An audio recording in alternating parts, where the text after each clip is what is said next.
नमस्कार दोस्तों।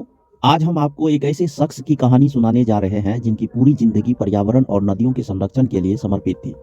जी हाँ, हम बात कर रहे हैं पर्यावरणविद और गंगा के सच्चे सेवक डॉक्टर जीडी अग्रवाल की। तो चलिए उनकी प्रेरणादायक यात्रा को करीब से जानते हैं।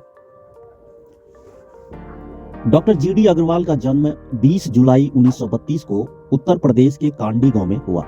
उनकी प्रारंभिक शिक्षा साधारण रही, लेकिन उनका मन हमेशा नई चीजें सीखने और विज्ञान को समझने में लगता था।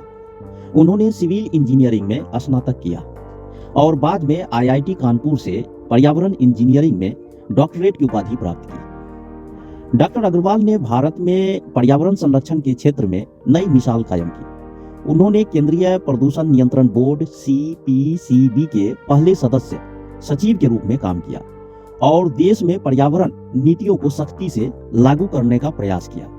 उनके योगदान ने भारत में पर्यावरण विज्ञान को एक नई दिशा दी। लेकिन डॉक्टर अग्रवाल का सबसे बड़ा योगदान गंगा नदी के लिए था। 2008 में उन्होंने गंगा नदी की अविरल धारा को बनाए रखने के लिए पहला बड़ा आंदोलन शुरू किया। गंगा के प्रति उनकी भक्ति और प्रतिबद्धता उन्हें एक पर्यावरण योद्धा के रूप में अलग पहचान दिलाती है।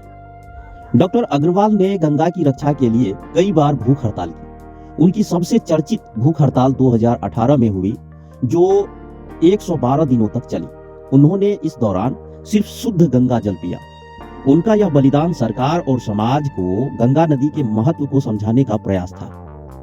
11 अक्टूबर 2018 को गंगा के लिए अपना जीवन समर्पित करते हुए डॉक्टर जीडी अग्रवाल ने इस दुनिया को अलविदा कह दिया। उनका जीवन हमें यह सिखाता है कि अगर हमारे इरादे पक्के हों तो हम किसी भी बड़ी चुनौती को पार कर सकते हैं।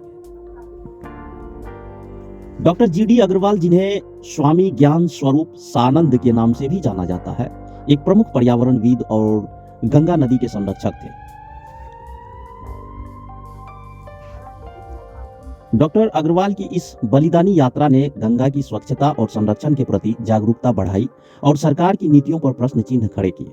उनकी प्रेरणादायक कहानी हमें पर्यावरण संरक्षण के प्रति अपनी जिम्मेदारियों का एहसास कराती है।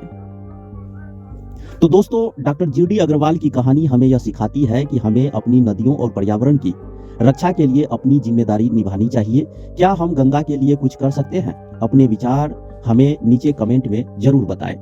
चैनल को सब्सक्राइब करें और इस वीडियो को शेयर करें। धन्यवाद।